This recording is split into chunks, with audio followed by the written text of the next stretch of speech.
करते हैं और सबसे पहले हम बड़ी बातों की ओर जाते हैं जहां पर आज बाजार में एक रिकवरी हमें आती हुई दिखाई दे रही है। लेवल्स के लिहाज से अगर आप बाजार को देखना चाहें तो निफ्टी क्लियरली यहां पर 100 अंक चढ़ता हुआ और 23,200 के करीब यहां पर हम देख रहे हैं कारोबार हो रहा है।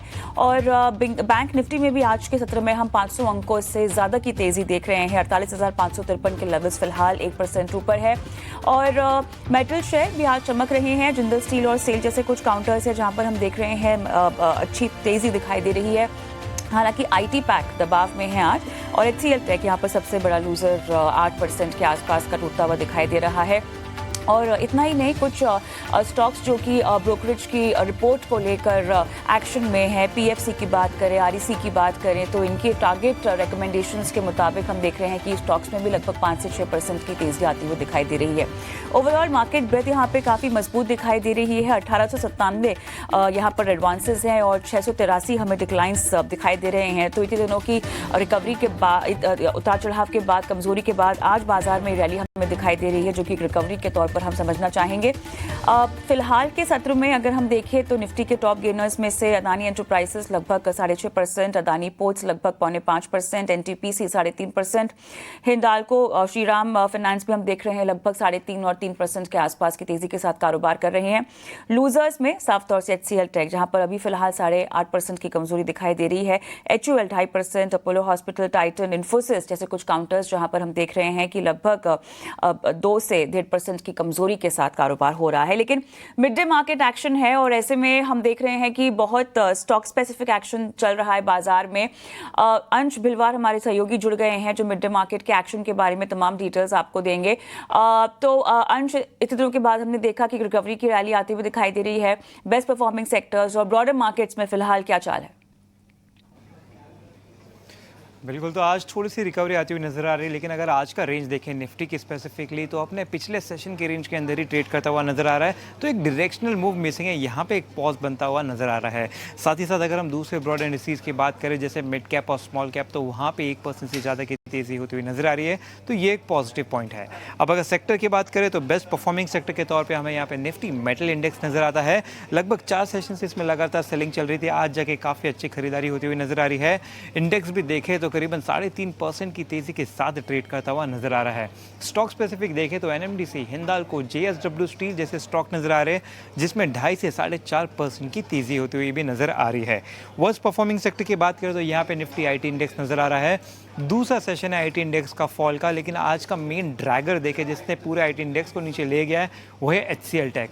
दरअसल एचसीएल टेक के नतीजे आए थे और ऑलमोस्ट इनलाइन ही थे, लेकिन मैनेजमेंट कमेंट्री आई थी वो थोड़ी सी मिक्स थी। वहाँ पे मैनेजमेंट ने बताया है कि जो सॉफ्टवेयर के रेवेन्यू है वो उनके खुद के एक्सपेक्टेशन से थोड़े कम आए हैं। साथ ही साथ उनके जो लार्ज डील है वो कन्वर्ट फास्ट नहीं हो पा रहे और तमाम ब्रोकरेज ने भी डाउनग्रेड किया स्टॉक को, जिसके चलते हम इसमें काफ़ी बिकवाली होती हुई देख रहे हैं। इसके साथ साथ हम देखें तो एलटीआई माइंट्री और एलएनटी टेक में भी हमें बिकवाली होती हुई नज़र आ रही है। स्टॉक स्पेसिफिक बात करें तो स्ट्रॉन्ग वॉल्यूम्स के लिस्ट में आज सिर्फ और सिर्फ टॉप लिस्ट में सिर्फ अडानी स्टॉक्स नज़र आ रहे हैं। काफ़ी अच्छी खरीदारी हो रही है, वो भी भारी वॉल्यूम के साथ। तो यहाँ पे एक एक्यूमुलेशन फेज बनता हुआ नज़र आ रहा है अडानी स्टॉक्स के लिए। इसमें लिस्ट में भी देखें तो अडानी पावर, अडानी ग्रीन और अडानी एनर्जी जैसे स्टॉक्स है जो भारी वॉल्यूम के लिस्ट में नज़र आ रहे हैं। सब में ही काफ़ी 10% से ज़्यादा का उछाल नज़र आ रहा है भारी वॉल्यूम के साथ। तो इन्वेस्टर्स का काफ़ी पॉजिटिव सेंटिमेंट दिखता है इन स्टॉक्स को लेकर। तो इन तमाम स्टॉक्स पर नज़र रखें।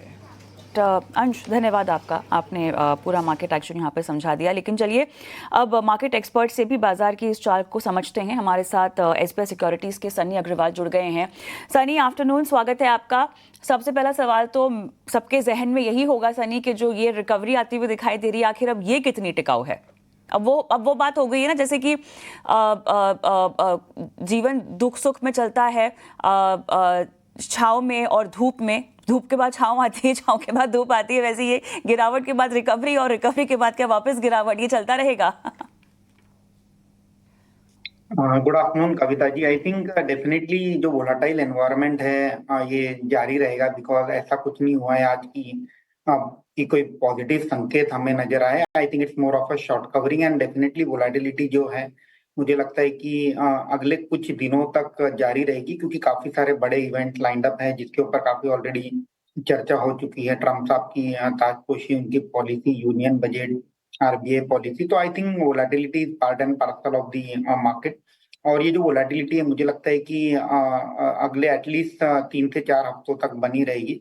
अल्टीमेटली आपने सही कहा कि ये जो रैली है ये कितनी टिकाऊ है ये देखना जरूरी है, क्योंकि अल्टीमेटली आज मैं जो देख रहा हूँ कि एज ऑफ नाउ मार्केट थोड़ा सा फिर से कूल ऑफ हुआ है ऊपर के लेवल से। तो आई थिंक टेक्निकली भी मैं जिस तरह से हमारे टेक्निकल टीम से बात कर रहा था, टिल द टाइम 23 400 500 क्रॉस नहीं करेगा, कहीं ना कहीं बुलिश सिग्नल, बुलिश पैटर्न नहीं बनेगा। और नीचे में आई थिंक 22 800 का जो लेवल है निफ्टी का वो एक क्रुशियल सपोर्ट लेवल रहेगा। तो I think range bound volatility हम देखेंगे। But I think stock specific activity something जो आज हम मार्केट में देख रहे हैं, जहाँ रिलेटिवली बेहतर अर्निंग आने की उम्मीद है, वहां थोड़ी सी बाइंग भी आज हमने आती हुई देखी है। But again volatility will continue to remain in the market. चलिए, यहाँ पे उतार चढ़ाव रहने की संभावना ज़्यादा दिखाई दे रही है और ऐसा नहीं है कि आज की रिकवरी जो एटलीस्ट एनालाइज कर पा रहे हैं सनी, ये बहुत टिकाऊ दिखाई दे रही है। सनी, एक और सवाल लेंगे, उसके बाद हम मैनेजमेंट के साथ जुड़ेंगे क्योंकि वो भी एक इम्पॉर्टेंट एंगल है इस पूरे शो का। देखिए, ये जो अब हमें चमक दिखाई दे रही है, अगर मैं मेटल स्टॉक्स को स्क्रीन पर भी लाना चाहूँ तो यहाँ हम तमाम काउंटर्स में तेज़ी देख रहे हैं। SAIL, NMDC, JSPL, Vedanta, Hindalco, Tata Steel. ये जो तेज़ी है इसमें फिलहाल किस तरह की रणनीति लेकर कुछ भुनाना चाहिए? कमिंग टू मेटल सेक्टर, मुझे लगता है कि ultimately again it's a more of an short covering rally. और जिस तरह से चाइना में कुछ ऑफ लेट कुछ डेटा फेवरेबल आए थे, उसके चलते हम ओवरऑल मेटल सेक्टर में रैली देख रहे हैं। बट अगेन हमें एक चीज ध्यान रखना होगा कि metal is a global cyclical sector. Globally जो न्यूज फ्लो होती है, स्पेशली चाइना से, जो कि one of the largest consumer as well as exporter है मेटल्स का, उसका उसकी जो डेवलपमेंट है उसे ट्रैक करना जरूरी रहेगा। तो I think with in metal थोड़ा सा यहाँ पेशेंस रखना होगा। अल्टीमेटली ये जो रैली है कितनी टिकाऊ है, लेट्स सी। मुझे लगता है कि within metal if somebody want to focus, तो जो नॉन फेरस मेटल कंपनीज हैं जैसे हिंडाल्को, नाल्को, ये रिलेटिवली बेटर प्लेस लगती हैं at a current juncture. a few stock specific activity like Shyam Metalics, जहां हमने देखा है कि of late rapid capacity expansion हुआ है बैकवर्ड इंटीग्रेशन फॉरवर्ड इंटीग्रेशन के फॉर्म में, तो Shyam Metalics relatively better place लगता है। और वेदांता और हिंदुस्तान जिंक, जहाँ एक काइंड ऑफ रिस्ट्रक्चरिंग अभी चल रही है, हालांकि अप्रूवल पेंडिंग है। वंस फॉर एक बार रेगुलेटरी अप्रूवल आ जाए तो मुझे लगता है कि वेदांता और हिंदुस्तान जिंक में भी एक वैल्यू अनलॉकिंग का पोटेंशियल है अगले 6 से 12 महीने। ऑलराइट सनी, यहाँ पर आपकी रणनीति मेटल्स पर और भी सेक्टर स्पेसिफिक बातचीत करेंगे। चलिए, अब यहाँ पर रुपए की गिरावट की बात करते हैं। रुपए में लगातार जारी गिरावट से चिंता साफ तौर से बढ़ती जा रही है, लेकिन सरकार का यहाँ पर मानना है कि रुपए को संभालने के लिए देश के पास काफी फॉरेक्स रिजर्व मौजूद है। सरकार से जुड़े सूत्रों का आखिर क्या कहना है, जानते हैं हमारे सहयोगी सुमित चतुर्वेदी से। सुमित, रुपए की लगातार जो कमजोरी हमें दिखाई दे रही है उसको लेकर सरकार का क्या मत है? गिरते रुपए से फिलहाल भारत सरकार बहुत ज़्यादा चिंतित नहीं दिख रही है। बहुत हाईली प्रेस सूत्रों का कहना है कि भारत के पास फॉरेक्स रिजर्व जो हैं वो इनफ हैं, काफ़ी हैं, जिससे इसको डील किया जा सकता है। दिसंबर की बात करें तो लगभग 640 करोड़ बिलियन डॉलर के करीब भारत के पास फॉरेक्स रिजर्व्स यानी विदेशी मुद्रा का भंडार है। सरकारी सूत्रों का ये भी कहना है कि ज़्यादा से ज़्यादा ये रुपया अभी 1% और गिर सकता है डॉलर के अगेंस्ट, और उससे बहुत ज़्यादा फर्क नहीं पड़ेगा और इससे फ़ायदा ही होगा सर्विसेज को और दूसरे एक्सपोर्ट्स को, दूसरा निर्यात जो होता है दूसरे कंट्रीज़ को। और काफ़ी बढ़ता हुआ रुपया कई बार इंपोर्ट भी घटाता है, उससे भी फ़ायदा होता है। और ये भी कहना है कि बहुत हाईली प्लेस गवर्नमेंट सोर्सेज का कि यूएस ने जो सैंक्शंस लगाए रशिया पे रिसेंटली अभी लगाए हैं, उससे भारत पे बहुत ज़्यादा असर नहीं पड़ता दिख रहा है। ये सब बातें सरकार की तरफ सरकारी सूत्रों की तरफ से पहली बार रिएक्शन आया है जब से रुपये ज़्यादा गिरना शुरू हुआ है और इसने अपना न्यूनतम स्तर छू लिया है। धन्यवाद सुमित, तमाम डिटेल्स हमें देने के लिए। तो ये एक्सक्लूसिव खबर समझाते हुए हमारे सहयोगी